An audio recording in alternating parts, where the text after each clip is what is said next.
ஐங்கரன் நானே முகன் ஐயனாகபாரதம்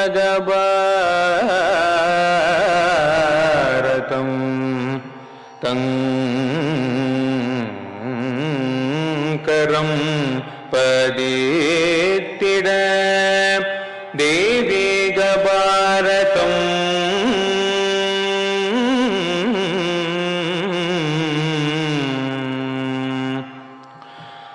மங்களமாய் மொழிந்த வியாசரின் மறையோ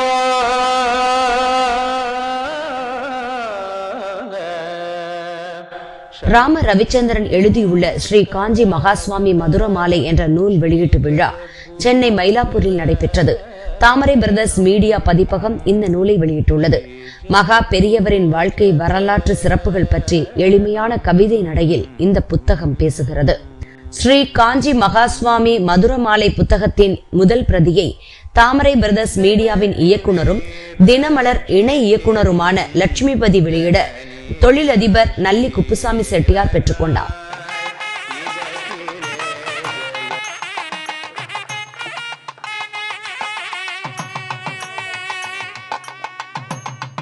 இந்த நம்ம சனாதன தர்மத்தில் வரக்கூடிய பூர்த்த தர்மம் அப்படிங்கிற ஒரு விஷயத்த ரொம்ப அழகாக ரொம்ப வருஷமாக அவர் சொல்லிகிட்டே வந்திருக்காரு.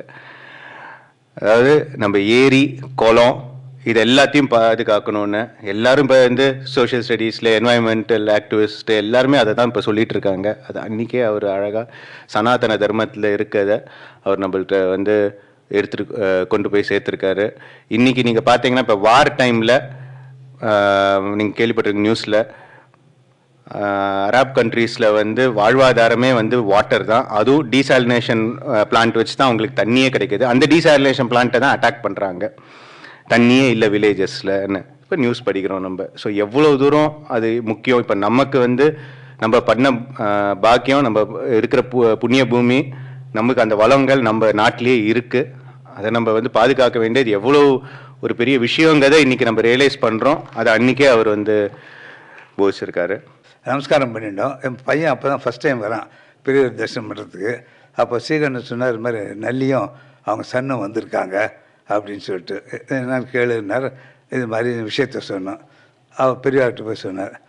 அந்த கேள்விக்கு பதில் வரல. எப்போவுமே அப்படி தான், பெரியவார்கிட்ட பழகினவங்களுக்கு எல்லாரும் தெரியும். இந்த சொன்ன கேட்ட கேள்விக்கு பதில் வரல. பாலுக்கிட்ட சொல்கிறார், டே வடக்கே டாடா பிர்லா நீ கேள்விப்பட்டிருக்கேன், அப்போ அம்பானி வரல. ஆமாம் கேள்விப்படு. தென்னாட்டு பிர்லாடா இவங்க. என் பையனை காமிச்சு சொல்கிறார், தென்னாட்டு பிர்லார். அந்த காலத்தில் எனக்கு ஒரே கடை தான் இருந்து, இன்றைக்கி 40 கடை இருக்குது. என் பையன் கோயிலுக்கு போக மாட்டான், சாமி கும்பிட மாட்டான். ஆனால் டேபிள்லேயே பெரியா பாடம் மட்டும் வச்சு தினம் கும்பிடுவான். ஏன்னா அவர் சொன்னது அப்படியே பழிச்சு தான். அந்த காலத்தில் கூட நம்ம சந்தோஷம் சொல்கிறாருன்னு நினச்சுமே தவிர அவ்வளோ தூரம் வரப்போகிறோன்னு நான் நினைக்கவே இல்லை. அதனால் பெரிய ஆசீர்வாதம் கிடைக்கிறது பெரிய புண்ணியம். எனக்கு அது எப்படி சொல்கிறதுன்னு தெரியல. கடவுள் அருளால் அந்த பாக்கியம் எங்களுக்கு கிடைச்சிருந்து. சொற்பொழிவாளர்கள் திருப்பூர் கிருஷ்ணன், பி சுவாமிநாதன் ஆகியோர் வாழ்த்துரை வழங்கினர். ஒரு அரசாங்கம் செய்ய வேண்டிய காரியத்தை ஒரு தனி நபராக காஞ்சி மகாசுவாமிகள் தலைமையேற்று ஒரு கிராமத்தில் இருக்கக்கூடிய அத்தனை பேரையும், விவசாயிகள் அத்தனை பேரையும் ஒன்று திரட்டி ஒரு குறிப்பிட்ட இடத்தை தேர்வு பண்ணி அந்த இடத்துல ஒரு குளத்தை விட்டுவர். ஒரு குளத்தை புதுசாக விட்டுவர் மகாசுவாமிகள். 1940s 1950s கிராமமாக போய் மகாசுவாமிகள் குளத்தை விட்டிருக்கார். பின்னாட்கள் ஒரு 60s 70s மகாசுவாமிகள் கூட சில அன்பர்கள் பேசிக்கொண்டிருக்கிற போது அதில் ஒரு வயசான நண்பர் மகாசுவாமிகிட்ட சொல்லுவார், பெரியவா ஒரு காலத்தில் கிராமமாக போய் நீங்கள் குளத்தை வெட்டுவேள், ஏரியை வெட்டுவேள், ஞாபகம் இருக்கா அப்படின்னு பெரியவாட்ட கேட்கிற போது மகா பெரியவா சொல்லுவாராம், அதெல்லாம் நான் பிசாசு மாதிரி வேலை செஞ்ச காலம்டா அப்படின்பாரா. அந்த அளவுக்கு பண்ணியிருக்கேன். இந்த நூலில் உள்ள அந்த 72 கவிதைகளில் ஒரு கவிதையில் கூட பரமாச்சாரியாருடைய அற்புதத்தை பற்றி பேச்சே கிடையாது. பரமாச்சாரியாருடைய வாழ்க்கை, அவர் என்னென்ன சேவைகள் செய்தார், எப்படியெல்லாம் மக்களுக்கு வழிகாட்டினார், நெறிப்படுத்தினார் என்பது போன்ற அந்த விவரங்கள் மட்டுமே அடுக்கடுக்காக வருகின்றன. ஒவ்வொரு கவிதையிலும் ஒவ்வொரு விவரம். மகாஸ்வாமிகள் வாழ்வில் நிகழ்ந்த சம்பவங்கள் பற்றின பட்டியல் இறுதியில் இருக்கிறது. கூடவே காஞ்சி ஆச்சாரியார்கள் பற்றிய ஒரு காலவரிசை பட்டியல் நூலில் அமைந்திருக்கிறது. ஒவ்வொரு கவிதையும் ஒரு சின்ன சின்ன தலைப்போடு இருக்கிறது. இந்த நூலை புரட்டுகிற போது இந்த 100 ஆண்டு வாழ்க்கை நம்முடைய மனக்கண்ணில் விரிந்து கொண்டே போகிறது. எவ்வளவு அற்புதமான எளிய வாழ்வு என்று. நூல் ஆசிரியர் ராம ரவிச்சந்திரன் ஏற்புரையாற்றினார். அவருடைய இம்பாக்ட்னு பார்த்தீங்கன்னா multi dimensional, multi level, multi strata. இவ்வளோ பண்ண முடியுமா அப்படின்ற ஒரு ஆச்சரியம் தான் ஃபர்ஸ்ட். சரி, இது எல்லாத்தையும் எடுத்துன்னு போகணும் அப்படின்றத நெக்ஸ்ட் ஐடியா, எப்படி எழுதலாம் இதை அப்படின்னு. அவரை பற்றி நிறைய உரைநடை புக்கு வந்திருக்கு. சரி, ப்ரோஸில் எழுதுனா இன்ட்ரெஸ்டிங்காக இருக்குமா மக்களுக்கு அப்படின்னு சொல்லிட்டு ஒரு டவுட் வந்தது. அப்போ தான் யோசிச்சு பார்க்கும்போது கிரேசி மோகன் சார் பகவான் ரமண மகர்ஜி பற்றி ரமணாயணம்னு ஒரு புக்கை எழுதினார். வெண்பாவை எழுதினார் அவருடைய லைஃப்பை பற்றி. அது ஒரு இன்ஸ்பிரேஷன் எடுத்துக்கலாம். சரி, மகாபெரிவா வாழ்க்கையும் முக்கியமான நிகழ்வுகள் எத்தனையோ நடந்திருக்கு, எல்லாத்தையும் எழுத முடியாது, ரொம்ப கஷ்டம். பட் அதுக்கு நிறைய வால்யூம்ஸ் வேணும். இனிஷியலாக ஃபோக்கஸ் பண்ணி அவருடைய தர்மம், அவர் என்ன சொன்னார், இதெல்லாம் மக்களுக்கு போய் ரீச் ஆகணும் அப்படின்னு சொல்லிட்டு ஒரு புக்கை எழுதலாம் அப்படின்ட்டு தான் எல்லாரும் சொன்ன மாதிரி கிட்டத்தட்ட ஒரு 7 ஆண்டு முயற்சி இது. ஸ்ரீ காஞ்சி மகாஸ்வாமி மதுரமாலை புத்தகத்தில் உள்ள சில பாடல்களை பிருத்வி ஹரிஷ் பாடினார்.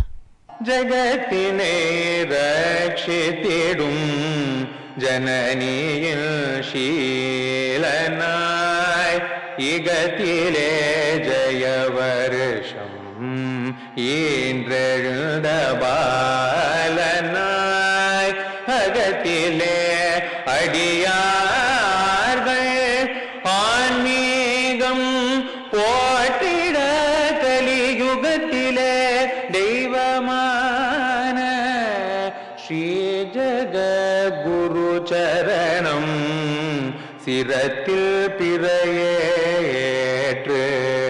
சிவகாமி உடன் உறைந்து கரத்தில் அகிலம் தனே காத்திடும் மம்பலத்தான் வரத்தில் வடிவான வதனமே சந்திரமாய் விழுப்புறத்தில் அவதரித்த ஸ்ரீ ஜகத்குரு சரணம் அனுகிரகம் வேண்டிடும் ஆத்மார்த்த அடியார்க்கு அனுதினம் அருட்புரியும் ஆச்சாரிய சுவாமிகளாய் மனுஷஸ்வரூபத்தில் மாதவ மகேஷனாய் அனுஷத்தில் அவதரித்த ஸ்ரீ ஜகத்குரு சரணம்.